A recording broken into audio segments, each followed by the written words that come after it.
안녕하세요. 이번 시간에는 로스쿨 합격 수기에 대해서 설명을 드리도록 하겠습니다. 참고로 저는 2015학년도 7기생으로 입학을 했었는데요. 하지만 졸업은 하지 못했습니다. 개인 사정상 중퇴를 해서 졸업은 하지 못하고 현재는 다른 일을 하고 있지만 입학을 한 것은 사실이기 때문에 입학 수기, 합격 수기를 한번 설명을 드리도록 할 테니 도움을 받으실 수 있는 부분은 도움을 받으셨으면 좋겠습니다. 저 개인적 사견을 바탕으로 이야기를 하는 것이니 참고용 자료로만 들어주시기 바랍니다. 이 로스쿨에 진학을 하기 위해서는, 입학을 하기 위해서는 가장 중요한 부분이 통상적으로는 세 가지 요소가 있습니다. 첫 번째가 학점입니다. 학점 같은 경우는 1학년 때부터 4학년 때까지 이렇게 받은 학점을 모두 이렇게 반영을 해서 진학을 하는 경우가 많기 때문에 로스쿨 입학을 희망하시는 분이라면 미리미리 학점 관리를 하시는 것이 좋습니다. 요즘은 1학년 때부터 체계적으로 준비하는 학생들이 많습니다. 하지만 이것을 뒤늦게 준비를 하시는 분들도 계실 수가 있거든요. 3학년이나 4학년 때 이렇게 입학 생각을 하시는 분들이 계실 수가 있기 때문에 이런 분들이라면 학점은 한번 되돌리기가 조금 힘들기 때문에 시간이 좀 일정 기간 지나가면 힘들기 때문에 미리미리 학점 관리를 해두시는 것이 좋습니다. 사실 4학년 때 돼서 4학년 2학기쯤이 돼서 이런 생각이 든다면 아마 학점은 돌이키기가 상당히 힘들 수가 있는 경우가 대부분이기 때문에 미리미리 관리를 하시기 바랍니다. 그리고 두 번째 요소가 바로 리트입니다. 법학 적성시험이라고 하는 것인데요. 이 리트 점수를 잘 받는 것이 중요합니다. 리트는 당연히 고득점을 하는 것이 매우 유리합니다. 로스쿨을 진학하는데. 그렇기 때문에 이 리트 공부를 하는데도 신경을 쓰시는 것이 좋습니다. 리트는 이렇게 언어 이해와 추리 논증 이렇게 파트로 나누어지게 되어 있는데요. 이 공부 방법은 다양한 공부 방법이 있을 수 있습니다. 제가 또 공부를 해보니까 이 절대적인 방법도 사실은 또 없는 것 같습니다. 물론 큰 틀, 이렇게 큰 틀이나 큰 방향은 있을 수가 있지만 이 고득점 하신 분들에게 물어보거나 혹은 같이 주변에 공부하신 분들 이야기를 들어봐도 이 특정한 방법, 노하우는 스스로 찾아가는 것이 가장 좋은 방법인 것 같다는 생각이 듭니다. 제 생각에 조금 팁을 조금 드리자면 이 언어 같은 경우는 수능 언어와 완전히 동일하지는 않지만 그래도 좀 유사한 부분이 있습니다. 그래서 평소에 책을 좀 많이 읽어두시고 신문을 많이 보시는 것이 상당히 좀 도움이 되실 것 같습니다. 미리. 그러니까 이게 하루 이틀 또 만에 느는 실력이 아니기 때문에 미리미리 1, 2학년 때부터 그런 습관, 독서를 하시는 습관 등을 길러두시면 도움이 되실 것 같습니다. 그리고 이 추리 논증 같은 경우에는 이 추리 논증을 말 그대로 추리해서 그 논증을 해야 되기 때문에 그 사고력, 그 추리하는 사고력을 기르는 것이 중요한 것 같습니다. 저 같은 경우는 처음에 공부를 할 때는 문제를 많이 푸는 것이 이렇게 중요하다고 생각을 해서 무조건 이렇게 문제를 많이 푸는 그런 공부 방법을 채택을 했었는데 시간이 좀 지나고 보니까 제 생각에는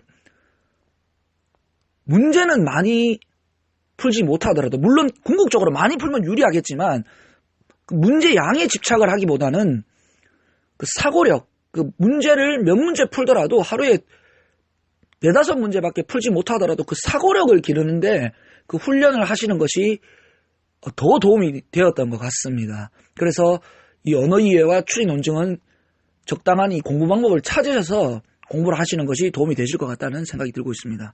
마지막으로 공인영어입니다. 이 공인영어라는 것은 아마 아실 것입니다. 토익, 토플, 탭스 이러한 시험들을 말합니다. 이것이 하지만 중요한 점은 학교마다 공인영어가 반영되는 공인영어 종류가 다를 수가 있고 그 공인영어 반영 기간도 다를 수가 있습니다. 통상적으로는 이 공인영어가 시험을 보게 되면 2년 동안 유효한 경우가 일반적이지만 제가 진학을 할 때는 제가 입학을 하던 무렵쯤에는 이 공인영어를 2년이 아닌 1년 정도로 반영을 했던 학교도 있었던 것 같습니다. 그 유효기간을 1년으로 했던 학교들도 있었던 것 같으니 그 부분을 반드시 확인을 하시기 바랍니다. 그리고 그 반영 공인영어도 종류가 학교마다 달라질 수 있기 때문에 공인영어로 해서 모두 반영되는 것이 아니기 때문에 지나가시려는 로스쿨에서 어떠한 공인영어를 반영을 하고 그 공인영어 인증 유효기간이 어떻게 되는지 반드시 확인을 하셔야 됩니다. 이 부분은 직접 이렇게 대학원에 문의를 하시거나 홈페이지 등을 방문을 하셔서 확인을 하셔야 될 것 같습니다. 그리고 공인영어 역시 일반적으로는 고득점을 하면 좋습니다. 하지만 이 공인영어도 PF로 반영을 하는 곳도 있습니다. 즉 일정 기준 점수만 넘으면 되는 곳들도 있을 수가 있기 때문에 이 부분도 확인을 하셔야 됩니다. 자신이 영어 점수가 어떻게 되고 영어가 취약한지 이러한 부분들을 고려를 하셔서 전략을 세우시는 것이 좋을 것 같습니다.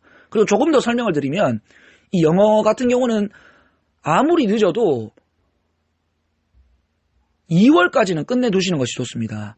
2월까지는 이 공인영어 점수를 획득을 해두시는 것이 도움이 될 수가 있습니다. 왜냐하면 이 공인영어 점수가 고득점을 하지 못하신 분들이라면 계속 영어가 발목을 잡을 수가 있기 때문에 미리미리 영어 점수는 이렇게 조금 확보를 해두시는 것이 그 유효기간 안에 공인영어 점수를 확보를 해두는 것이 도움이 되실 것 같습니다.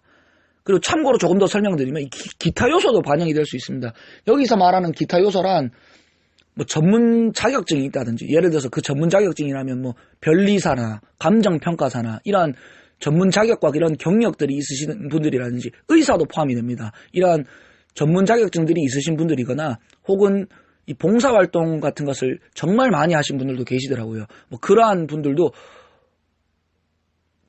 그 플러스 요인이 될 수도 있기 때문에 이러한 부분들도 학교마다 가점되는 부분이 있을 수가 있기 때문에 이런 부분들도 입시 준비를 하시기 전에 미리 확인을 하시는 것이 도움이 되실 것 같습니다.